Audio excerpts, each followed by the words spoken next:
Glad to be here, but ఎక్కడి నుంచి ఎలా తీసుకెళ్ళాలో నాకు తెలీదు. You will have an interaction, right? That's it, అంతేనా? Okay, yeah, will start. అన్న ట్రైలర్ చూసాము, సూపర్ ఉంది. లాస్ట్లో అంటే ఈ ఏజ్డ్ క్యారెక్టర్లో మీరు ఒక డైలాగ్ చెప్తారు కదా, అదైతే మాత్రం కేసీపీడి మామూలుగా లేదైతే. అంటే ఇప్పుడు వరకు మీరు ఆల్రెడీ చేసేసారు ఇలాంటి మీ ఏజ్ క్యారెక్టర్స్. ఇది 60s ఉన్న క్యారెక్టర్ ఎలా చేస్తారు అనుకున్నాం, కానీ సూపర్ అయితే మాత్రం నాకు చాలా బాగా నచ్చింది. Thank you so much. అంటే ఆబ్వియస్లీ కొంచెం ఛాలెంజ్గానే ఉండేది నాకు చేయడానికి. ఇప్పుడు చిన్నోడి క్యారెక్టర్ అంటే ఎక్కడో నేను కూడా అదే 34-35 ఏజ్ గ్రూప్ అనమాట. So it's little easier body language ఎలా చేస్తాడు, ఎలా బిహేవ్ చేస్తాడు అని తెలుసుకోవడానికి.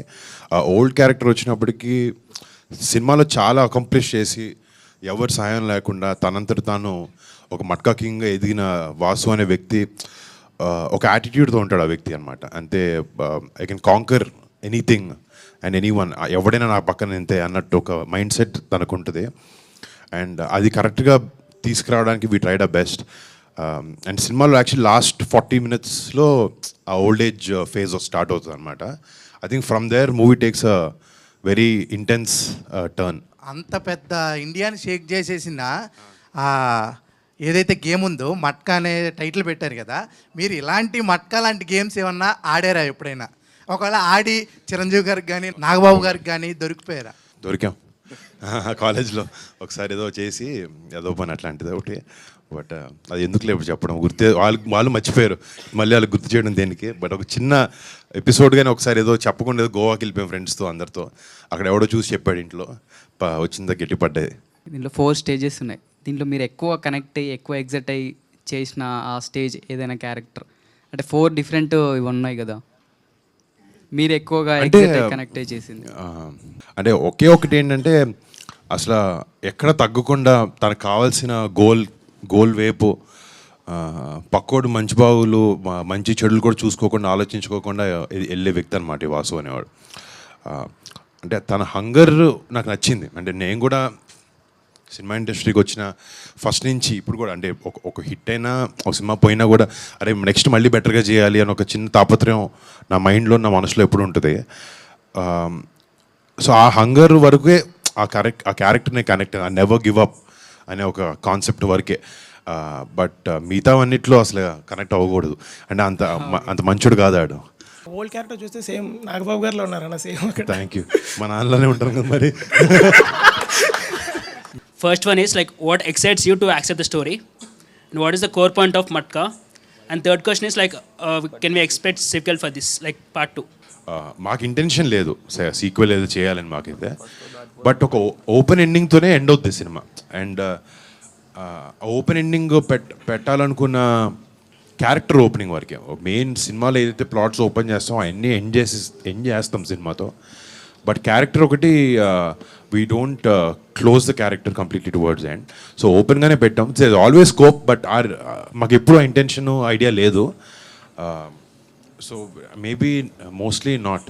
అంటే టుమారో సమ్టైమ్స్ క్యారెక్టర్ బేస్డ్ సినిమా కాబట్టి ఇది ఇందాక చెప్పినట్టు మీరు ఒక ఆఫ్ఘనిస్తాన్ పాకిస్తాన్ నుంచి ఒక రెఫ్యూజీగా బాంబేకి వచ్చి 1960-70s ఒక డాన్ కింద పనిచేస్తూ మట్కా అని ఒక ఆర్ట్ని మొదలుపెట్టి దేశం మొత్తాన్ని అలకొల్లం చేశారు తను. సో అంటే ఏదో ఒక ఇన్స్పిరేషన్ ఉండాలి కదా మనకి క్యారెక్టర్ చేయడానికి కానీ రాయడానికి కానీ కథ రాయడానికి. అలాంటి టైంలో అబ్బాయి ఆయన దగ్గర ఎంత డబ్బులు ఉండేవంటే ఒక టైంలో ఇండియన్ గవర్నమెంట్కి మట్కాని లీగల్ చేస్తే ఇండియాకు అప్పు తీర్చేస్తా అన్న ఒక క్యాండిడేట్. ఇప్పుడు ఒక క్రేజీ ఫెలో తప్ప మామూలు కూడా ఆ మాట అండు. డబ్బు ఉండొచ్చు చాలామంది దగ్గర, బట్ తన థాట్ ప్రాసెస్ అలా ఉండేది. మాకు ఇవన్నీ నచ్చినాయి. సో రియల్ లైఫ్లో తన్ని బయోపిక్ తీస్తే మళ్ళీ కొంచెం బ్లాండ్గా ఉంటుంది. లేదు, will take the real episodes and incidents and దాని ఒక కథ చేసి మనకు తెలుగు సినిమా చేస్తే మాకు ఉద్దేశం కూడా ఫస్ట్ నుంచి మంచి తెలుగు సినిమా చేయాలనే. సో ఆ బాంబేని అన్నింటినీ తీసుకొచ్చి మేము వైజాగ్ పెట్టడం, ప్లస్ వైజాగ్లో back in the 70s 60s ఒక డిఫరెంట్ కైండ్ ఆఫ్ కల్చర్ ఉండేది వైజాగ్లో. మనకంటే నైట్ క్లబ్స్ అన్నీ హైదరాబాద్లో పబ్బులన్నీ ఉండేవి, కానీ 2010-2008 టైంలోనే ప్రాపర్ నైట్ క్లబ్స్ అన్నీ స్టార్ట్ అయ్యేవి ఇక్కడ. బట్ వైజాగ్లో in the 60s and 70s క్యాబ్రేస్ కానీ డాన్స్ క్లబ్స్ కానీ ఈ కల్చర్ ఎక్కువ ఉండేది. ఆంగ్లో ఇండియన్స్ ఉండడం కానీ నేవీ బెల్ట్ ఉండడం వల్ల అండ్ లాట్ ఆఫ్ ఎక్కడైనా పోర్ట్ ఎక్కడుందో అక్కడ క్రైమ్ ఎక్కువ ఉంటుందంట. అంటే అప్పుడు చాలా ఆర్గనైజ్డ్ క్రైమ్ అంతా జరుగుతూ ఉండేదంట అక్కడ. సో ఈ వరల్డ్ అంతా కొంచెం న్యూగా ఉంది. మనం పీరియడ్ డ్రామా అంటే మనం విలేజ్ డ్రామాకి యూజువలీ అనుకుంటాం.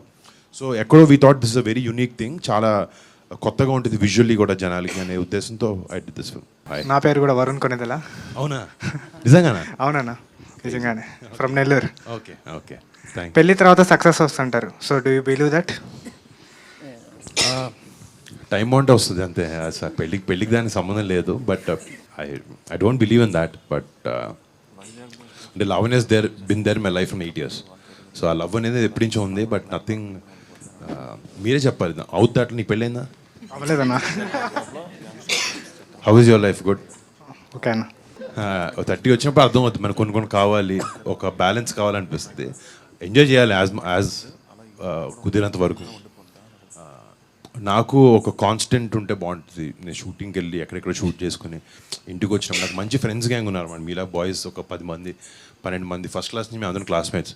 సో ఈ రోజు వరకు నేను వాళ్ళతో తిరుగుతాను. ఇండస్ట్రీలో ఫ్రెండ్స్ వీళ్ళందరూ మా కుటుంబ సభ్యులు కొంతమంది తప్ప, ఒక ఫ్రెండ్గా అనిపించిన నితిన్ తప్ప నాకు ఎవరు లేరు పెద్ద మంది ఫ్రెండ్స్. సో ఆ బాయ్స్తోనే చిన్నప్పటి నుంచి నేను తిరగడం ఉంటుంది. బట్ నీకు తెలుస్తుంది ఒక టైం వచ్చిన తర్వాత ఎవరు కావాలి ఏంటి అనేది. సక్సెస్ కాదు, నీ మైండ్ సెట్ మేబీ ఆ పీస్ నీకు వస్తే ఆటోమేటిక్గా సక్సెస్. ఇంట్లో మనం పీస్ఫుల్గా ఉన్నాం అనుకో, అన్ని లైన్లో పడతాయి. ఓకే అన్న, thank you. Thank you. Yeah hi అన్న. సో బేసిక్గా వైజాగ్ డ్రాప్ మీద వచ్చిన మూవీస్ లైక్ ఛత్రపతి కానీ ఇంకా కొన్ని మూవీస్ వచ్చినాయి, అవి అన్నీ ఒక ల్యాండ్ మార్క్ క్రియేట్ చేసినాయి. సో ఈ మూవీ కూడా ఏమైనా ల్యాండ్ మార్క్ క్రియేట్ చేసేటట్టు ఉందా? అంటే ఎట్లా ఏం ఎక్స్పెక్ట్ చేయొచ్చు? మన హైదరాబాద్ బయటికి వెళ్ళి కొన్ని సినిమాలకి ఎక్స్ప్లోర్ చేస్తే మనకి జాగ్రఫీ కానీ look and feel of the film కూడా మారుతుంది. అవునవును. సో మాకు we required a film with the port and beach and sea and all of that. So ఆ ఉద్దేశంతోనే పిక్ చేశారు. అండ్ మేము కూడా ఏంటంటే అప్పుడులో వైజాగ్ని రీక్రియేట్ చేయడంలో చాలా ప్రయత్నించాం అనమాట. సో విజువలీ నాకు చెప్పినట్టు ఇప్పుడు పూర్ణ మార్కెట్ ఉండేది వైజాగ్లో పాత రోజుల్లో. కింగ్ ఎడ్వర్డ్ అని పిలిచేవారు. కింగ్ ఎడ్వర్డ్ మార్కెట్, కురుప్పం మార్కెట్ అని ఉండేది ఆ టైంలో. సో అదొక 8 acres ఆబ్వియస్లీ ఆ మార్కెట్ ఇప్పుడు లేదు కాబట్టి మేము ఆర్ఎఫ్సీలో దాన్ని రీక్రియేట్ చేయడం జరిగింది. ఒక 8 to 13 acres అనమాట. ఒక రియల్. సో జనరల్గా మనం జనాలు నమ్మించాలి, ఒక ఆ వరల్డ్లోకి ట్రాన్స్పోర్ట్ చేయాలని ఒక దాంతో తీసాం వైజాగ్ అని. వైజాగ్ వల్ల సినిమా ఆడదు కదా. కొంచెం ఆ నమ్మకం అన్నట్లు నమ్మకం అంటే సినిమా బాగుంటే మ్యాటర్ అది. వైజాగ్ అయినా తనకైనా ఎక్కడైనా ఆడుతుంది సినిమా. ఆ సెంటిమెంటల్గా వస్తుంది కదా వైజాగ్ డ్రాప్ మీద అట్లా. ఇందాక అన్నాడు కదా, నాకు ఆ సెంటిమెంట్స్ ఏం లేవు గురు నాకు అసలు. అది thank you so much. Multi starrer ఏమన్నా ఎక్స్పెక్ట్ చేయొచ్చా? అంటే ఇంతకుముందుకు F2 F3 అన్ని block buster. I believe that some stories, కొత్త స్టోరీలు చెప్పాలన్నప్పుడు 2 హీరోలు ఉంటారు, కొన్నిసార్లు 3 ఉంటారు, కొన్నిసార్లు వేరే పాత్ర ప్రామినెన్స్ తీసుకుంటుంది. కొన్ని డిఫరెంట్ ఎప్పుడు హీరో సెంట్రిక్ స్టోరీలు చెప్పాలంటే ఎక్కడో ఒకేలా ఉండే అవకాశం ఉంటుంది. బట్ దాంట్లో కూడా మనం డిఫరెంట్ ట్రై చేస్తూ ఉంటాం. But I'm always up for multi starrers or for a very strong character also. నేను ప్రొటాగనిస్టే అవ్వాలి అనేది, చాలా మంచి క్యారెక్టర్ అయితే తప్ప ఆల్సో ఐ డూ ఇట్. నాకు అలాంటి అప్రిహెన్షన్స్ ఏం లేవు. ఎందుకంటే వెంకటేష్ గారితో చేసినప్పుడు నాకు అదే లెర్నింగ్ అనమాట. ఆయన అదే అన్నారు, script is greater than us Varun. Script, story, cinema మనకన్నా గొప్పదే, మనం అంత మైండ్లో పెట్టుకోదు. F2 షూటింగ్ చేసేటప్పుడు ఆయన అదే అన్నారు, I work with bunch of young guys, other guys, but మనం ఎక్కడో నేను ఈ యాక్టర్ని, నేనేంటి ఈ యాక్టర్ పక్కన ఈ డైలాగ్ చెప్తున్నాను, లేకపోతే అతనేంటి టేక్ ఓవర్ చేస్తున్నాను అనుకుంటే ఎప్పుడు సినిమా బయటికి రాదు, బాగుండదు కూడా. యూ షుడ్ ఎబుల్ టు అక్కడ ఈ క్యారెక్టర్ ఇలా చేస్తుంది, నీ క్యారెక్టర్ ఇలా బిహేవ్ చేస్తున్న మైండ్ సెట్తోనే నువ్వు సినిమాని చేయాలి. అప్పుడే సినిమా హిట్. అప్పుడు మేము అలా చేసిన సినిమానే F2. అందుకే దానికి అలాంటి కైండ్ ఆఫ్ రిసెప్షన్ వచ్చింది. ఇంకా కమింగ్ మూవీస్లో విలన్స్ ఏమన్నా ఎక్స్పెక్ట్ చేయొచ్చా? నెక్స్ట్ ఒక కామెడీ ఫిల్మ్ చేస్తున్నాను మెర్లపాక్ గాంధీతో, హారర్ కామెడీ లాంటిది అనమాట. అది నెక్స్ట్ మంత్ అండి. విలన్గా కాదు, అందులో కూడా కొంచెం ఇలాంటి షేడ్స్ ఉంటాయి. రాయలసీమ బ్యాక్డ్రాప్లో చేస్తున్నాను. Okay, thank you bro. Thank you so much. Advance congratulation. Thank you by. And ఆ 4 పోస్టర్లో కంపేర్ చేస్తుంటే సేమ్ లాకెట్ ఉన్నది 4 క్యారెక్టర్స్కి. సో దానికి ఏమైనా సిగ్నిఫికెన్స్, ఐ మీన్ ఇంపార్టెన్స్? అది 1 పైస్ ఒక నా కాయిన్ అనమాట అప్పుడులో. There is a back story to that. వాడికి ఉండే ఒక పెయిన్ఫుల్ పాస్ట్ నుంచి వాడు తీసుకొచ్చేది. సినిమాలు వాళ్ళ నాన్న వాడికి అది ఇస్తాడు. సో ఇంకోటి వాడికి డబ్బు అంటే చాలా ఇష్టం. అది సింబాలిక్గా మధ్యలో ఎన్ని గోల్డ్ చైన్లు వచ్చినా కూడా ఆ చైన్ మాత్రం కాన్స్టెంట్గా ఉంటుంది. లాస్ట్ అన్ని generations same. Correct. Thank you. మన ఇప్పుడు మూవీలో 3 యాక్ట్రెస్ ఉన్నారు కదన్న.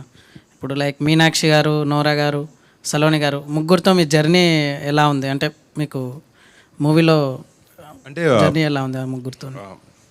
జర్నీ అంటే బాగానే ఉంటుంది అందరితో. సినిమాల్లో షూటింగ్లో మీనాక్షి మనతోనే తను చాలా సీరియస్. తన సినిమా రోల్స్ ముందు హిట్ ఒకటి చేసింది తను. వేరే ఒక 2-3 సినిమాలు తను చూసినప్పుడు తను చాలా సీరియస్ పర్సన్ అట్లా అనుకున్నాను. But she is very funny and very friendly. And నోరాతో నేను లోఫర్లో అప్పుడు ఒక సాంగ్ చేశాను. అవునవును. సో నాకు తను అప్పటి నుంచి ఫ్రెండ్ అనమాట. తను అంటే సినిమాలో చెప్పాలి, ఆ సాంగ్ షూట్ చేస్తున్నప్పుడు పెద్ద సెట్ వేసాం. ఆ అమ్మాయి బ్లాక్ హీల్స్ లాంటివి వేసుకుంది, కానీ హీల్స్ కూడా ఇరగతీస్తుంది డాన్స్. దాని సిచ్యువేషన్ స్టేజ్ మీద దగ్గర పడి అమ్మాయి కాలు లిగమెంట్ ఏర్ అయింది. బట్ లిగమెంట్ ఏర్ ఏంటంటే మరి ఇమీడియట్గా తెలియదు, ఫ్రాక్చర్ అంటే స్వెల్ అయిపోద్ది. బట్ లేదమ్మా మీకు బ్రేక్ ఇస్తాం మీరు వెళ్ళండి అంటే కూడా అమ్మాయి లేదు అని చెప్పి అదే పెయిన్తో సాంగ్ ఫినిష్ చేసింది. రేపు పొద్దు మీరు సాంగ్ చూస్తే మీకు అసలు అమ్మాయి కాళ్ళు ఇరిగింది, అమ్మాయి పెయిన్లో ఉందని ఒక్క సెకండ్ కూడా తెలియదు. And she performed intense dance moves అనమాట దాంతో. I think hats off to our commitment for that. And yeah అన్న ఇంకోటి, మనకి ఇక్కడ కరెక్ట్ ఉంటేనే ఇక్కడ వరకు వచ్చాను అని అన్నారు కదా డైలాగ్లో. ఇంకోటి వద్దులే అన్న, ఇంకోటి వద్దులే. అయితే మాకు అంటే అలా కరెక్ట్ ఉండాలంటే ఏమైనా టిప్స్ ఏమైనా ఇస్తారా? అంటే అదే టిప్, కంట్రోల్లో ఉండాలి భయ్యా అన్నదే టిప్. అది వాడు కూడా లైఫ్లో ఏ వ్యక్తికైనా వయసెస్ అనేవి చాలా బ్యాడ్. మన గోల్ ఒకటి ఉంటుంది లైఫ్లో, ఇక్కడ నేను చూడాలనుకుంటున్నాను, నేను పలానా ఒక 50 ఏళ్ళు వచ్చినప్పటికీ నేను ఇలాంటి హీరో అవ్వాలనుకుంటున్నాను, లేకపోతే నేను ఇంత డబ్బులు సంపాదించాలనుకుంటున్నాను, మా ఫ్యామిలీకి ఇల్లు కట్టించాలనుకుంటున్నాను, మా చెల్లిని బాగా చూసుకోవాలనుకుంటున్నాను. ఇలాంటి ఒక్కొక్కరికి ఒక అంబిషన్ ఇవన్నీ ఉంటాయి. ఆ వెళ్ళే దూరంలో చాలా డిస్ట్రాక్షన్స్ ఉంటాయి మనకి లైఫ్లో.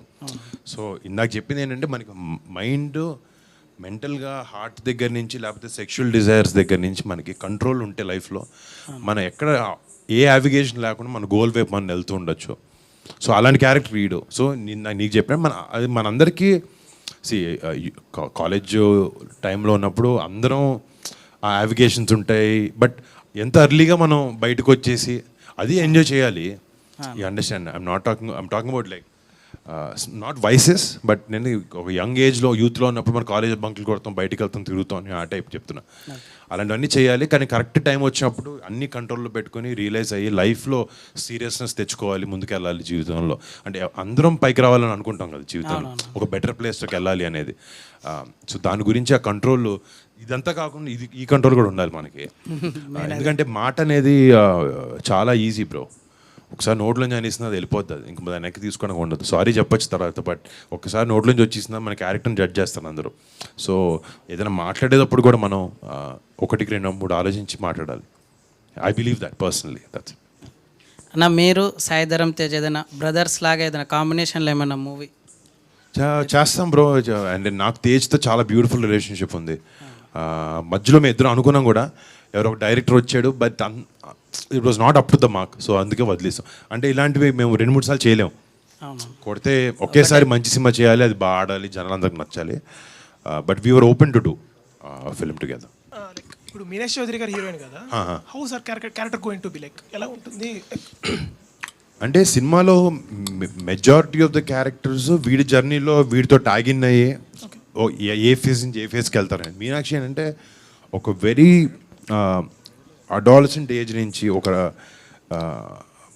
నోటి దగ్గర ఒక ప్లేట్ మీద ఫుడ్, టేబుల్ మీద ఫుడ్ లేని స్టేజ్ నుంచి వాడు కింగ్ వెళ్ళే వరకు వాడు గ్రోత్ని చూస్తూ పెరుగుతూ వాడి పక్కన ఉంటుంది అనమాట. It's supporting Vasu. ఒక మంచి క్యారెక్టర్ తందే. అంటే వాసు తప్పు చేస్తే ఆడు ఎవడు మాట వినే వ్యక్తి కాదు. ఈ అమ్మాయి ఒక్క చోట దగ్గర ఆగుతాడు, వింటాడు, ఆలోచిస్తాడు. So it is an important role. And ఒక ఎమోషనల్గా movie takes off different twist Meenakshi character వల్ల. And I think she's done amazing job as an actor. 4 characters అదే 4 phases యాక్ట్ చేశారు కదా, మీకు అందులో బాగా ఛాలెంజింగ్ అనిపించింది ఏ phase? The old phase only was difficult. అంటే ఏ టైమ్ లైన్స్లో 1982 ఈ ఓల్డ్ క్యారెక్టర్ వెనకాల చేసినప్పుడు అంటే పర్ఫార్మెన్స్ ఇది అంతా కాకుండా కాస్ట్యూమ్ లేకపోతే మేకప్ కూడా ప్రాస్థెటిక్ అన్నీ చేశాను సినిమాకి. సో ఒక 1.5 hour వరకు పట్టేది మేకప్ చేయడానికి, ఆ ఏజ్ డిఫరెన్స్ తెలియడానికి. అండ్ ఇంకోటి మనిషి కొంచెం ఏజ్ వచ్చే కొద్దీ ఏంటంటే మనకి కొంచెం ఫేస్ టైట్గా ఉంటుంది, కొంచెం ఇలా డ్రూప్ అవుద్ది అనమాట ఫేస్ మన ఏజ్ పెరిగే కొద్దీ. సో ఒక మౌత్ పీస్ లాంటిది ఒకటి పెట్టుకున్న ప్రాస్థెటిక్ ఒకటి, అంటే సో ఒక చిన్న డ్రూప్ ఉంటుంది మనిషికి 50-40 దాటిన తర్వాత స్కిన్ లూజ్ అయ్యి. సో అది పెట్టేటప్పుడు it's very difficult to talk. So అది అవర్స్ టుగెదర్ నోట్లోనే ఉండేది. వర్డ్స్ వస్తూ ఉండేది అన్నమాట, నీట్గా వచ్చేవి కాదు. It is difficult to maintain that, but అలవాటు అయిపోయింది it with time. Thank you అన్న, wishing all the best. Thank you. Multi universe, cinematic universe అని చాలా వస్తున్నాయి కదా. ఇప్పుడు మీకుండే కట్అవుట్కి అంటే ఒక మంచి క్యారెక్టర్ రాసి సూపర్ హీరో లాగా అట్లా ప్లాన్ చేయొచ్చు. అట్లాంటివి ఏమన్నా ప్లాన్స్ ఉన్నాయి మీకు ఫ్యూచర్లో? ఇప్పుడు ఆ ట్రెండ్ నడుస్తుంది కదా. సో నేను అన్ని సూపర్ హీరో ఫిల్మ్స్ చూసి ఎవ్రీ ఫిల్మ్ ఆల్మోస్ట్ థియేటర్కి చూస్తాను. బట్ మొన్న హనుమాన్ చూసినప్పుడు నాకు చాలా బాగా నచ్చింది. అంటే very well made super hero ఫిల్మ్లో మన మైథాలజీని వాడుకుంటూ కొత్తగా ఆ విలన్ క్యారెక్టరైజేషన్ చూపించినప్పుడు నాకు చాలా బ్యూటిఫుల్గా అనిపించింది. ఆరిజిన్ స్టోరీ ఉంటుంది కదా, ఫస్ట్లో ఒక చిన్న వాళ్ళ మదర్ని ఫాదర్ని చంపేస్తాడు చిన్న పిల్లడు villain. I felt that was very beautifully done for a Telugu audience అనమాట. ఎక్కడో ఆ సెన్సిబిలిటీస్ అర్థం చేసుకుంటున్నారు. ఇప్పుడు మెల్లగా I think we're moving towards that. మంచి సినిమా వస్తే ఐ డెఫినెట్లీ. ఇది ఓజీ వస్తుంది కదా సినిమా, ఆ ప్రాజెక్ట్ అనౌన్స్ కాకముందు సుజిత్ గారు మీతో అని అప్పట్లో రాటికల్ రాసేస్తారు, నిజమేనా అని? అంటే అనుకున్నాం ఏదో చేద్దామని. ఓకే. బట్ నాకు వేరే కమిట్మెంట్స్ ఉన్నాయి and Sujeeth had to do that film. ఒక ప్రాజెక్ట్ అయితే ఒక స్టోరీ ఉంది, విన్నాం మేము, తను నరేట్ చేశాడు నాకు. But we should see how that turns out. అంటే కమిట్మెంట్స్ లేకపోతే అన్నీ చూసుకొని మేబీ తను చెప్పడం మాత్రం ఆ కథ మీరు నేను తను చేస్తే బాగుంటుందని ఉద్దేశం మేము ఇద్దరం ఉన్నాం. And maybe will do that some time in the future. Okay, all the best. Thank you so much. Same release date రోజు కంగువా కూడా రిలీజ్ అవుతుంది కదన్న. రైట్ సూర్య. లైక్ మొన్న దీపావళికి 3 హిట్ అయినట్టు ఇది కూడా హిట్ అవుతుంది, 2 హిట్ అవుతాయి అని అనుకుంటున్నా. See, all films should do well, irrespective of language, anything. The industry అప్పుడే బాగుంటుంది and distributors బాగుంటుంది and all of that. I totally understand what you're saying. Thank you. TFI బాగుండాలి. అది ఒక మీమ్, జోక్, అది స్లోగన్ అన్న. స్లోగన్ బాగుండాలి, డెఫినెట్గా బాగుండాలి. యాక్చువల్లీ ఫ్యూచర్లోని పవన్ కళ్యాణ్ గారితో కానీ చిరంజీవి గారితో కానీ వాళ్ళ మూవీస్లో విలన్గా యాక్ట్ చేసేది ఏమన్నా ఎక్స్పెక్ట్ చేయొచ్చా? లైక్ మీరు ఇందాక అన్నారు కదా DC villain system, origin story system, అలాంటి పవర్ఫుల్ విలన్ ఏమన్నా ఎక్స్పెక్ట్ చేయొచ్చా? అంత డీప్గా టచ్ చేసి చేయాలి దాన్ని. ఏదో సూపర్ఫిషియల్గా పైపైన చేస్తే వర్కౌట్ అవ్వదు. లైక్ ఫర్ ఎగ్జాంపుల్ నువ్వు చెప్పినట్టు ఒక విలన్ స్టాండ్ అలోన్ ఫిల్మ్ ఒకటి తీసి, వాటి ఆరిజిన్ తీసి, తర్వాత ఒక హీరో తీసి దాన్ని రెండు కలిపితే maybe it will be nice. అంటే చిరంజీవి గారితో కళ్యాణ్ గారితో ఏంటంటే ఒకటి, బికాజ్ దిర్ ఫ్యామిలీ రైట్, ఎంత మిమ్మల్ని కన్విన్స్ చేయాలని ట్రై చేసినా స్క్రీన్ మీదకి వచ్చినప్పటికీ ఇది అబ్బాయి బాబాయ్ అనే విషయం మీ అందరికి తెలుస్తుంది. ఎక్కడో మీరు స్క్రీన్లో సినిమా థియేటర్కి వచ్చిన తర్వాత క్యారెక్టర్స్లోకి ఇన్వెస్టెడ్ కాకుండా వీళ్ళు ఫ్యామిలీ మెంబర్సే అని ఒక థాట్ వచ్చింది అనుకోండి, ఎక్కడో మేము కష్టపడిన దానికి డైల్యూట్ అవ్వచ్చు. బట్ విలన్గా కాకపోయినా వేరే ఏదైనా క్యారెక్టర్ లాంటిది అని ఉంటే మేబీ ఐ విల్ డూ. మీరు చేసిన పీరియాడిక్ ఫిల్మ్స్లో కంచె, గద్దలకొండ గణేష్ అండ్ మట్కా, ఇందులో మీరు చేసిన ఏ రోల్ చూసినా ఇంకొకరు చేయలేరేమో అనే ఒక ఫీల్ వస్తుంది. ఇప్పుడు then how do you always get that best look and best body language? హోంవర్కే బ్రో జనరల్గా. అంటే you should sit and try to understand. ఎవరూ చేయలేరు అనేది కాంప్లిమెంట్ నాకు ఇచ్చావు, so thanks. But see they are certain roles, అంటే మనకి బాగా బెస్ట్గా సూట్ అయినాయి కాబట్టి, అవి హిట్ అయినాయి కాబట్టి, నచ్చాయి కాబట్టి ఇంకెవరు చేయలేరని మనం అనుకోవచ్చు. But every actor can transform himself with enough efforts. ఎఫర్ట్తో, లేకపోతే బాడీ ట్రాన్స్ఫర్మేషన్ అంటే జిమ్కి వెళ్ళాలి, క్యారెక్టర్ ప్రకారంగా మారాలి, మేకప్ కానీ బాడీ లాంగ్వేజ్, అంటే స్క్రిప్ట్ని మైండ్కి ఎక్కించుకుంటే I think you can do. ఏదో మనం వచ్చాము షూటింగ్కి, డైలాగ్ వెళ్ళాం చేసామంటే కూడా సరిపోతాయి కొన్నిసార్లు. Some characters are that easy also, but certain క్యారెక్టర్స్కి ఎప్పుడైతే నీకు అవకాశం వచ్చినప్పుడు మాత్రం you have to try to give in your best. Because today మీరందరూ కూడా very smart, you can see and tell వీడు ఎఫర్ట్ పెట్టాడా, వీడు సరదాగా చేసేలేడా అనేది మీరు ఒక సెకండ్లో చెప్తారు. ఒక యాక్టర్గా నా జాబ్ ఏంటంటే, డైరెక్టర్ పేపర్ మీద ఒక కథ రాసుకొచ్చాడు, ఒక స్టోరీ, ఒక క్యారెక్టర్ నువ్వు చేయాలని వచ్చాడు. ఈ క్యారెక్టర్ని ఆయన మైండ్లో ఉన్నది బెటర్గా, ది బెస్ట్గా నేను ఎలా ప్రజెంట్ చేసుకోగలుగుతాను అనేదే మన ఎఫర్ట్. సో అదే వృత్తి ధర్మం ఉన్నది. సో ఆ ధర్మానికి నేను ఎంత కుదిరితే అంత బాగా చేయాలి, నా బెస్ట్ ఇవ్వాలి అన్న ఒక ప్రయత్నం కాన్స్టెంట్లీ. అండ్ నాకు జనరల్గా ఇంకోటి ఏంటంటే, నాకు బయట వేరే విషయాలు అసలు నాలెడ్జ్ బాగా తక్కువ. సినిమా నా సినిమా నా క్యారెక్టర్స్ ఇదే చేయాలి అనేదే నాకు ఎప్పుడు ఉంటుంది.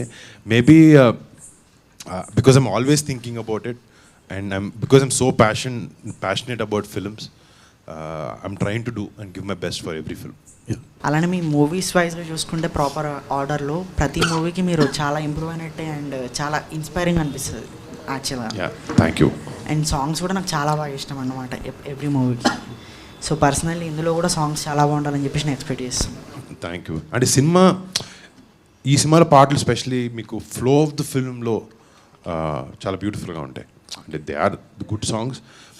సినిమాలో చూసినప్పుడు నీకు మెయిన్ ఇబ్బంది అనిపించకూడదు పాట మనం ఆడియోలో కార్లో వినేటప్పుడు రేడియోలో వినేటప్పుడు విన్నప్పుడు బాగానే అనిపించవచ్చు, 5 నిమిషాలు పాట విని. సినిమాలో పాట ఇబ్బందిగా అనిపించవచ్చు ఫ్లో ఆఫ్ ద ఫిల్మ్లో స్క్రీన్ ప్లేతో. బట్ ఈ సినిమాకి వచ్చినప్పటికి no song is going to be a hiccup. ఫ్లోలో సినిమా ఫీల్ని సినిమా ఫ్లోని డిస్టర్బ్ చేయకుండా మిమ్మల్ని నెక్స్ట్కి సేల్ చేసేలానే ఉంటాయి పాటలు సినిమాలో. మేము పర్సనల్గా ఏదైనా మూవీ చూస్తే ఒక రోజంతా అదే ట్రాన్స్లో ఉంటాం. లైక్ గబ్బర్ సింగ్ చూసామనుకో, ఒక రోజంతా గబ్బర్ సింగ్ ట్రాన్స్లోనే ఉంటాం. సో అలాంటి ట్రాన్స్లోకి తీసుకెళ్లే సీన్స్ ఏమైనా మట్కాలో ఉన్నాయా? ఇంపాక్ట్ఫుల్గా ఉంటాయి. నువ్వు థియేటర్ బయటకు వచ్చి కూడా మా క్యారెక్టర్ ఇంట్లో ఉంది ఏంట్రా అని ఒక ఇంత సైకోలా ఉన్నాడు, లేకపోతే ఇంత హెడ్ స్ట్రాంగ్గా ఉన్నాడు అని ఒక ఇంపాక్ట్ క్రియేట్ చేయగలిగే క్యారెక్టర్. అంటే ఒక ఫిల్మ్ సక్సెస్ ఏంటంటే కొన్ని సినిమాలు థియేటర్లో ఎంజాయ్ చేసాను, నవ్వుకున్నాం, బయటకు వచ్చాం, మర్చిపోయాం. నెక్స్ట్ డేలో నువ్వు చెప్పినట్టు గబ్బర్ సింగ్ లాంటి ఫిల్మ్ అనుకో for example, that character and that attitude is so strong. బయటకు వచ్చిన తర్వాత కూడా నువ్వే గబ్బర్ సింగ్లో ఫీల్ అవుతావు బయటకు వచ్చి. సో ఆ ఇంపాక్ట్ క్రియేట్ చేసే ఛాన్స్ ఉన్న క్యారెక్టర్ ఇది. మా ఉద్దేశం కూడా అదే. ఇది క్యారెక్టర్ బయటకు వచ్చి కూడా ఈ క్యారెక్టర్ గురించి మాట్లాడుకునేలాగా డిజైన్ చేశారు. అదే యూఎస్పీ సినిమాకి, ఈ క్యారెక్టరైజేషన్ అనేది.